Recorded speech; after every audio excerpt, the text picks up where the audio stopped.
자, 주식에 대해서 계속 배울 거고요. 공모주와 배당 그리고 우선주 이런 주식에 대한 더 깊은 내용들을 배우게 됩니다. 제가 곰곰이 이런 생각도 해봤어요. 여러분들 기억 속에 저는 어떻게 남아야 될까? 라는 생각을 했을 때 그런 거 있잖아요. 성공한 투자자 이렇게 남고 싶지는 않거든요. 이렇게 기억되고 싶습니다. 요거 말고요. 만약에 저를 떠올렸을 때 야, 그 사람 진짜 대단해. 근데 그 사람 얘기 들으면 맞는 것 같긴 한데 내가 따라할 수 있을까? 라는 생각이 드는 사람이 아니라 오른쪽처럼 그래, 그 사람이 그렇게 대단한 사람은 아니야. 그 사람보다 성공한 사람은 훨씬 많아. 근데 그 사람이 얘기하는 거는 할 수 있을 것 같고 내가 하면 성공할 수 있을 것 같아. 내가 하면 먹힐 것 같아 라는 생각이 들었으면 좋겠어요. 제가 투자에 대한 좋은 강의 이런 거를 계속 기준을 삼을 때 또 할 수 있느냐, 똑같이 따라할 수 있느냐에 대해서 되게 생각 많이 한다 했잖아요. 만약에 제가 있던 시절과 달리 코스피가 지금 만약에 4천에서 5천 사이만 왔다 갔다 하는 시기다 라고 하면 아마 되게 얘기가 겁났을 것 같아요. 무슨 얘기도 잘 못할 것 같아요. 근데 제자리 돌아와 주니까 투자는 다행히 제자리 돌아와 주니까 괜찮다, 똑같이 하면 돼. 또 똑같이 사람들은 또 우아함 싫다 하면서 떠날 거고, 그러면 텅 빈 집이 될 거고, 그럼 그 속에서 내가 올라갈 걸 내가 골라서 안고 있으면 되고, 또 그 사람들이 와서 비싸게 사주고, 다 열광할 때 나는 또 비껴 있게 되고, 그건 유효하다고 생각이 드는 거죠. 그래서 제가 알려드리는 이런 것들이 언제든지 쓸 수 있는 유효한 지식으로 남았으면 좋겠다라는 생각을 항상 해봅니다.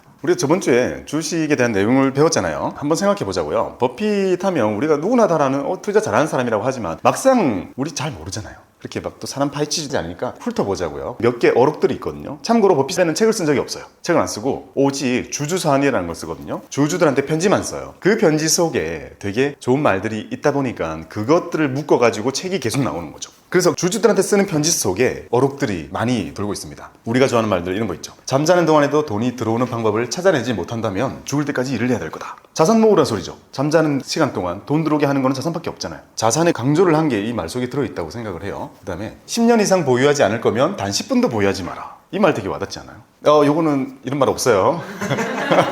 존엄하게 버틴다라는 뜻이죠. 존엄하게 버틴다의 약자라고 하더라고요. 존엄하게 버티는 것이 살 길이다. 맞을지도 몰라요. 딱히 대단한 게 없다면 갖고 있는 게 진짜 최고입니다. 근데 제가 이전 시간에도 말씀드렸다시피 장기 투자라는 것의 기본 개념은 계속 산다는 전제죠. 산다는 전제. 가지고 있을 수 있다는 건 그만큼 좋다는 거고, 그만큼 더 살 수 있다는 걸 또 전제하는 거니까요. 나는 계속 열심히 일을 해야 되는 거고, 회사에서 커리어 최대한 쌓아야 되는 거고, 소득을 많이 늘린 다음에 그걸 어떻게 쓰느냐가 중요한 거죠. 많이 벌어서 다 써버리는 사람들이 있는 반면에 그걸로 자산을 사는 게 버핏의 가르침이 아닐까 생각이 듭니다. 이런 말이 있습니다. 투자자에게는 단 2가지 교육 과정만 필요하다. 어떻게 회사를 평가하고 어떻게 시장 가격을 보는가입니다. 그러니까 시장 가격은 시장이 정해주는 거 보는 거고, 내가 해야 되는 거는 주식을 분석하는 게 아니라 기업을 분석하는 거죠. 저 회사의 가치를 평가하는 것만 알면 가격이랑 비교해가지고 가치 투자를 할 수 있다라는 얘기를 이렇게 하고 있습니다. 그래서 우리가 일반적으로 자산 배분 통해 가지고 주식의 비중을 채워가는 투자를 한다면 ETF로 시장을 사면 돼요. 기업 분석이 들어가지 않죠. 필요가 없습니다. 근데 내가 거기서 더 나아가서 나는 전체적인 수익률을 올리겠다, 주식 투자를 본격적으로 해보겠다 한다면 사실 그 다음에는 기업 분석을 하는 과정이 반드시 필요하다는 얘기인 거죠. 그러면 기업 분석을 하는 입장에서 지금 2차 전지들 밸류 말도 안 되잖아요. 못 사요, 못 사. 근데 제가 항상 누가 물어보잖아요. 오늘도 아는 동생들 단체방에 에코프로 얘기만 가득한 거예요. 형 샀어요? 내가 이걸 샀냐고?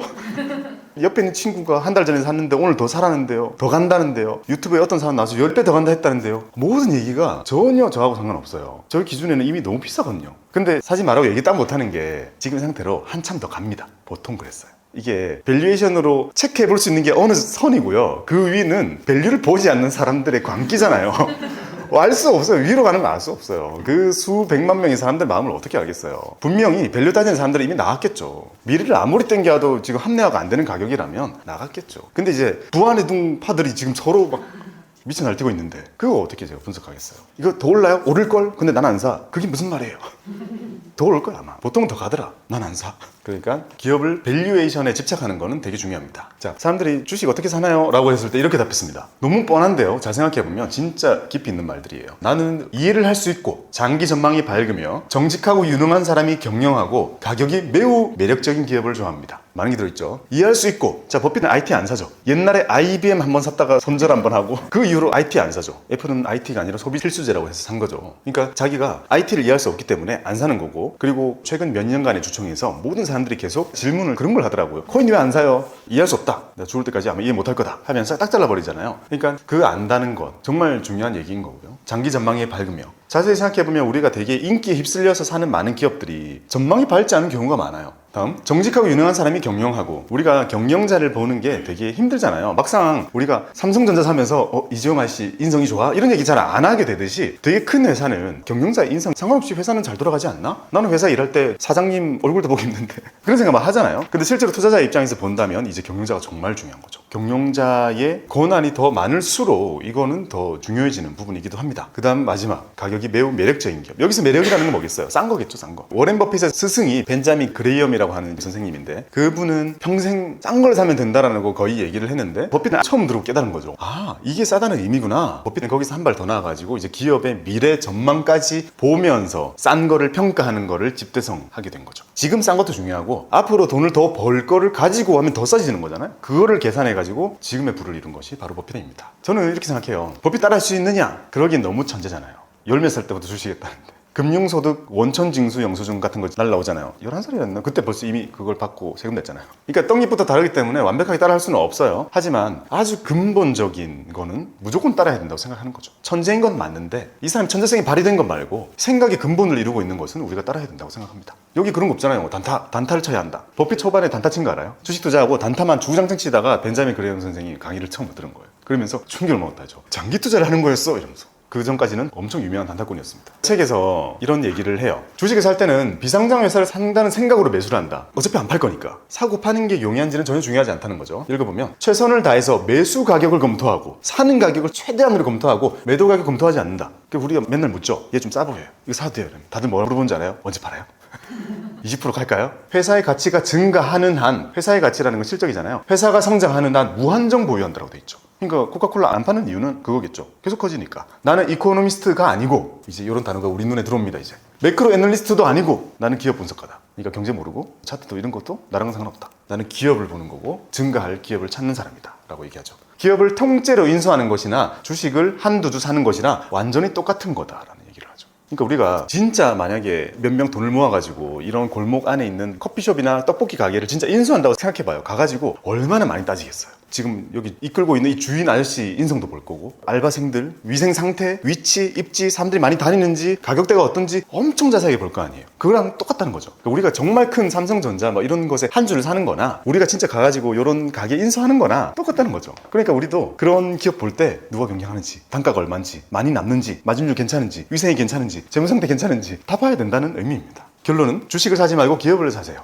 라는 얘기로 연결할 수 있겠죠. 또 그중에 몇 개 기억에 남는 문장만 가지고 왔는데요. 한번 읽고만 넘어가 볼게요. 사람들은 반대로 한다. 기업의 실적이 좋으면 서둘러 팔아서 이익을 챙기고, 기업이 나쁘면 끈질기게 보유한다. 그러니까 플러스 30%나 무조건 수익 실현, 마이너스 20% 되면 보유하다 보니까 계속 그게 반복이 되면 내 계좌 속에는 마이너스 나 있는 기업들만 가득 차 있는 계좌가 되는 거죠. 최악의 사고방식은 이익을 챙기면 믿을 게 없다. 즉 우리가 하락을 겪고 나면 어떤 습관이 생기냐면, 야 그때 분명히 수익이 이만큼 났었는데 없어지는 걸 겪잖아요. 그러면 진짜 마음속으로 다짐해요. 다음에는 내가 다시 주식을 사면 얘가 올라오면 난 무조건 팔고 만다. 왜냐? 나는 수익을 확정하는 게 중요하다는 걸 깨달았기 때문에 라고 생각하잖아요. 그럼 그 다음에 얘가 올라오잖아요. 막 팔아요. 팔았다 하고 나서부터 진짜 날아갑니다.